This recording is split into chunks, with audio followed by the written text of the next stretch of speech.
మీ ఎలాంటి వ్యాపార ప్రకటనలకైనా వెంటనే మా ఛానల్ సంప్రదించండి. ప్రస్తుతం మనతో పాటు ప్రముఖ ఆధ్యాత్మికవేత్త జ్యోతిష్య పండితులు బ్రహ్మశ్రీ సుభాష్ శర్మ గారు మనతో ఉన్నారు. గురుగారితో మాట్లాడదాం. నమస్కారం గురుగారు. శ్రీమాత్రేనమండి. గురుగారు, ఏప్రిల్ మాసం విశేషంగా తులారాశి వారి స్థితిగతులు ఏ విధంగా ఉండబోతుందా? ఎటువంటి మార్పులు చేర్పులు రాబోతున్నాయి వీళ్ళ జీవితంలో? ఎలాంటి జాగ్రత్తలు తీసుకోవాలి మాసం ప్రస్తుతానికి?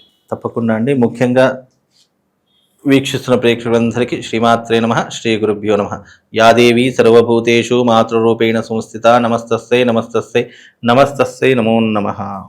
ముఖ్యంగా తులారాశి వారికి 6వ స్థానంలో శని సంచారము, అలాగే 10వ స్థానంలో గురు సంచారం జూన్ 1 నుంచి, ప్రస్తుత కాలం 9వ స్థానంలో సంచరిస్తున్నాడు. కాబట్టి ఏప్రిల్ నెల కాస్త అనుకూలమైనటువంటి విధానాలు ఏర్పడుతూ ఉంటాయి. అలాగే 6వ స్థానం అనేటటువంటిది ఈ యొక్క శనికి కూడా అనుకూలమైనటువంటి స్థానమే. గురువు ప్రస్తుతానికి వీళ్ళకు 9వ స్థానంలో ఉన్నాడు కాబట్టి గురువు కూడా అనుకూలంగానే ఉన్నాడు. ఏప్రిల్ మాసము వీళ్ళకు అనుకూలమైనటువంటి మాసంగా చెప్పుకోవచ్చు. న్యాయపరమైనటువంటి ఇబ్బందులు తొలగిపోతూ ఉంటాయి. అలాగే వీళ్ళకు వృత్తి వ్యాపారాలలో లాభాలు జరుగుతూ ఉంటాయి. కలిసి వచ్చేటటువంటి అవకాశాలు ఏర్పడుతూ ఉంటాయి. కొత్త వ్యాపారాలు పెట్టడము, కొత్త బిజినెస్లు చేయడము, ఇలాంటి ఆలోచనలు కూడా వచ్చేటటువంటి అవకాశము, ఆచరణలోకి వచ్చేటటువంటి అవకాశం కూడా ఈ మాసంలో వీళ్ళకి ఏర్పడబోతుంది. ఈ ఏప్రిల్ నెలలో వీళ్ళు తప్పకుండా కొత్త వ్యాపారాలు ప్రారంభం చేస్తారు. కొత్త ఇన్వెస్ట్మెంట్లు పెడుతూ ఉంటారు. స్టాక్ మార్కెట్ కానీ, లేదా గోల్డ్ ఫైనాన్స్ కానీ, గోల్డ్ బిజినెస్ కానీ, ఇలాంటివి చేసేటటువంటి పరిస్థితులు ఈ యొక్క తులారాశి వారి యొక్క జీవితంలో ఏర్పడబోతున్నాయి. కనుక తులారాశి వారికి ఈ మాసం అనుకూలమైనటువంటి మాసం అని చెప్పుకోవచ్చు. ఇంటి యందు శుభకార్యాలు చేస్తూ ఉంటారు. పెళ్లిళ్ళు, గృహప్రవేశాలు లాంటివి చేస్తూ ఉంటారు.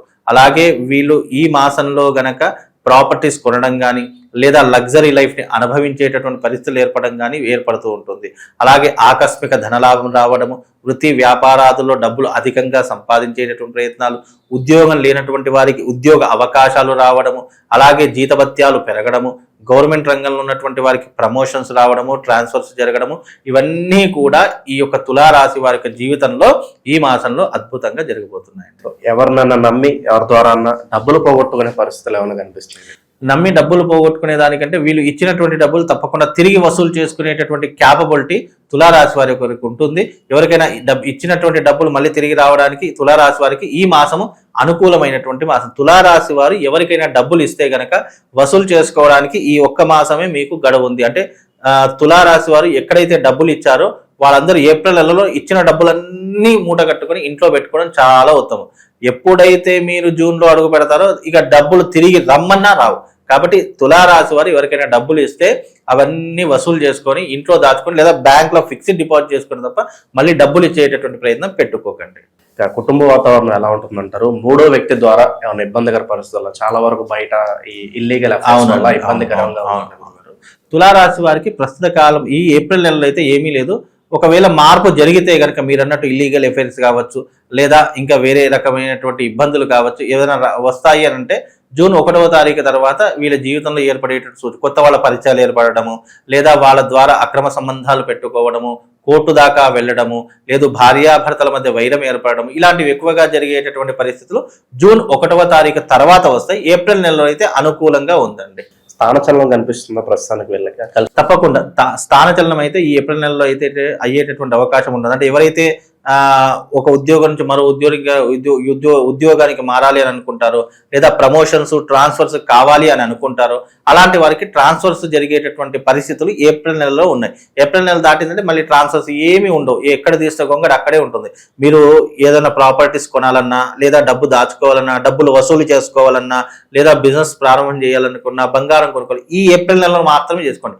ఏప్రిల్ దాటిందా ఉన్నది దాచుకునే ప్రయత్నం చేసి ఉన్నదాన్ని కాపాడుకునే ప్రయత్నం చేస్తే అన్ని రకాలుగా బాగుంటుందండి. రైతులకు ఎలా ఉంటుందంటారు? ముఖ్యంగా రైతులకు ఈ సంవత్సరం, అంటే రైతులు అందరూ ఒకటే కాబట్టి ఈ సంవత్సరం మీరు శనగలు పంట వేసేటటువంటి ప్రయత్నం చేయండి, వరి పంట వేసేటటువంటి ప్రయత్నం చేయండి, మిర్చి, నూనె ఇలాంటివి వేసేటటువంటి ప్రయత్నం చేయండి తప్ప ఇతర కొత్త పంటలు వేసేటటువంటి ప్రయత్నాలు చేయండి. ఎందుకంటే ఈ సంవత్సరం శనగలు చాలా అధికంగా పండేటటువంటి అవకాశం ఏర్పడుతుంది. వరి ధాన్యం అధికంగా పెరిగేటటువంటి పరిస్థితులు ఏర్పడుతూ ఉంటాయి. అలాగే నూనె, మిర్చి ఇలాంటివి ఎక్కువగా పండేటటువంటి అవకాశం ఉంటాయి. కాబట్టి ఇలాంటివి వేసేటటువంటి ప్రయత్నం చేసుకోండి, కాస్త ఉపశమనం కలుగుతుంది.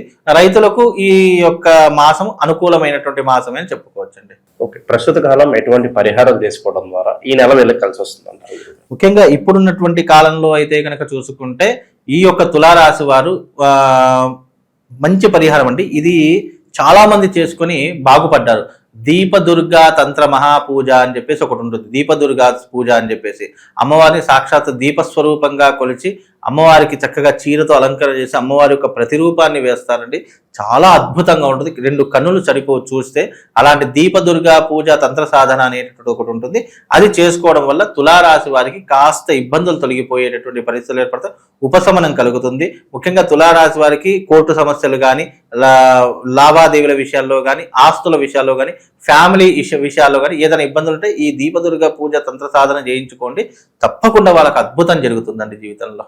గురుగారు, ఈ రాశి వాళ్ళకి ప్రత్యేకంగా శత్రువులు బాగా ఎక్కువగా ఉన్నారు, నరఘోష నరదిష్టి ఎక్కువగా ఉంది, మేము బాగుపడుతున్నా ఏమన్నా కొనుక్కున్నా కూడా చూసి ఓరవలేని వాళ్ళు ఎక్కువగా తయారయ్యారు మా జీవితాల్లో అనుకున్న వాళ్ళకి ఈ ప్రభావాలన్నీ దూరం అవడానికి మంచి పరిష్కార మార్గం ఏమైనా తెలియచేయండి. తప్పకుండా అండి. ముందుగా వీక్షిస్తున్న ప్రేక్షకులందరికీ శ్రీమాత్రే నమః, శ్రీ గురుభ్యో నమః.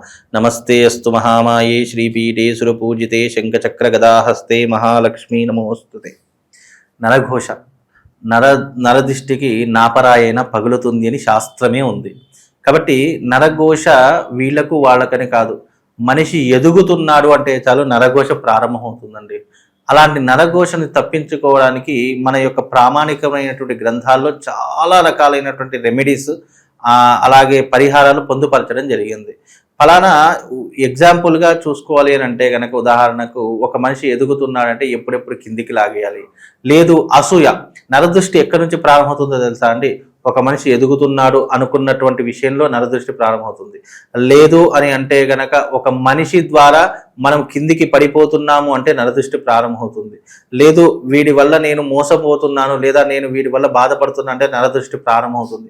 అంటే నరదృష్టి అనేటటువంటిది ఈర్ష, అసూయ, ద్వేషము వీటి నుంచి పుట్టుకొచ్చేటటువంటిది నరదృష్టి అని అర్థం. అంటే వీళ్ళ యొక్క మనస్తత్వం ఎట్లా ఉంటుంది? ఒకడు ఎదగకూడదు, వీడికంటే కింది స్థాయిలోనే ఉండాలి కానీ పైకి ఎదగకూడదు, నేను చెప్పిందే వినాలి తప్ప ఇక వీడు నన్ను కమాండ్ చేయకూడదు, డిమాండ్ చేయకూడదు అనేటువంటి పరిస్థితుల నుంచే ఈ నరదృష్టి అనేటువంటి పుట్టుకొస్తుంది.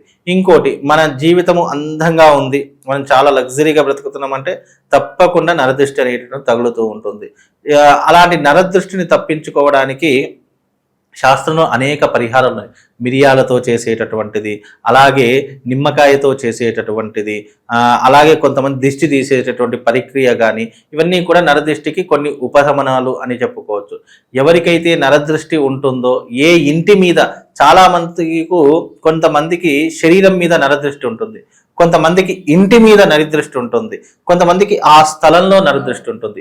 నరదృష్టి అనేది చాలా రకాలుగా ఉంటుంది. ఎగ్జాంపుల్గా ఒక మంచి ఇల్లు కనుక్కున్నాం అనుకోండి, ఇల్లు కట్టుకున్నాం అనుకోండి, అబ్బా ఏ ముందులా ఇల్లు ఎంతమందిని ముంచి కట్టాడో అని ఇక అక్కడ నుంచి స్టార్ట్ అవుతుంది మన దరిద్రము. ఇక రెండవ విషయం ఏంటి అంటే, ఒక మనిషి మీద, అరే ఈ మనిషి చాలా లగ్జరీగా బ్రతుకుతున్నాడు, ఇతన్ని చూసి అందరూ ఇష్టపడుతున్నారే అని చూసి, అంటే మన ఇష్టాన్ని ఎదుటి వాళ్ళు ఓర్వలేక నరదృష్టి అక్కడ నుంచి ప్రారంభమవుతుంది. ఇక రెండవది స్థల ప్రభావం, అది కూడా నరదృష్టికి ఒక ప్రభావమే అని చెప్పుకోవచ్చు. ఇన్ని రకాలైనటువంటి నరదృష్టిలు ఉన్నాయి. వీటన్నింటి నుంచి తప్పించుకోవాలి అని అంటే గనక, మనిషి మీద నరదృష్టి ఉంటే కార్యసిద్ధి యంత్రం అనేది ఒకటి ఉంటుంది. అది ఎప్పుడు మన పర్సులో పెట్టుకోవాలి. ఆ యంత్రం ఉన్నంతసేపు ఏమవుతుందంటే మన ప్రొటెక్ట్ చేస్తూ ఉంటుంది.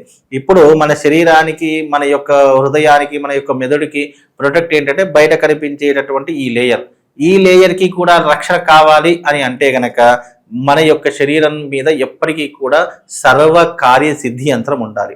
రెండవది, ఇంటి మీద నరదృష్టి ఉంది, ఇల్లు అయితే కూలగొట్టుకోలేం కదా, ఇల్లు ఒక దగ్గర నుంచి ఇంకో దగ్గరికి మార్చుకోలేము, అయితే అమ్మేసేయాలి లేదా నరదృష్టి తీసేసుకోవాలి. దానికి ఏంటి అని అంటే గనక సకల కార్య వాస్తు యంత్రం ఉంటుంది. ఆ సకల కార్య వాస్తు యంత్రం అనేటటువంటి ఇంటికి తగిలించుకోవడం వల్ల నరదృష్టే కాదు, నరఘోష, శత్రుపీడ, అలాగే ఈ బ్లాక్ మ్యాజిక్ ఇవి చేస్తారు కదా అలాంటివి, అలాగే ఈ యొక్క రాక్షస బాధ, ఆర్థిక బాధ, ఇవన్నీ తొలగిపోవడానికి ఈ యొక్క యంత్రం అనేటటువంటి చాలా పవర్ఫుల్ అండి. దాంట్లో ఒక యంత్రమే కాదు, దాంట్లో దాదాపుగా 12 యంత్రాలు నిక్షిప్తమై ఉంటాయి. అది ఒక పిరమిడ్ ఆకారంలో ఉంటుంది. ఆ యంత్రం కనుక మీరు పెట్టుకుంటే ఇంటి మీద కూడా నరదృష్టి తొలగిపోతుంది. ఈ రకమైనటువంటి పరిహారాలు చేసుకోండి. ప్రతిరోజు ఇంట్లోకి వెళ్ళేటప్పుడు కాళ్ళు కడుక్కొని వెళ్ళాలి. అలాగే ఇంటి నుంచి బయటకు వచ్చేటప్పుడు నోటిలో ఒక లవంగా వేసుకోండి. దానివల్ల నరదృష్టి అనేటటువంటిది ఉండదు. అది మిమ్మల్ని ఒక ప్రొటెక్ట్ లాగా చేస్తూ ఉంటుంది.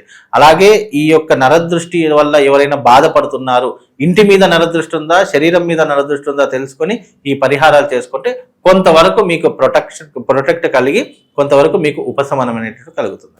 మంచి విశ్లేషణ అందించారు. ధన్యవాదాలు.